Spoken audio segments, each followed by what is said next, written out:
ভাই এই চাক্কায় কিছু দিয়া লইতে হইব। এই চাক্কা আপনার শক্তি পাইতেছেন, এটা ফ্রি করে।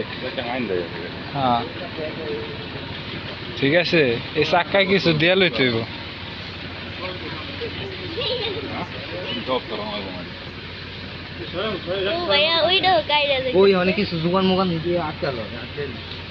অনেক গাছের একটা খাড়ি মারি দিয়ে লন যাতে বেশি না ডাবে, ডাইবে যাইতেছে গা প্রচুর।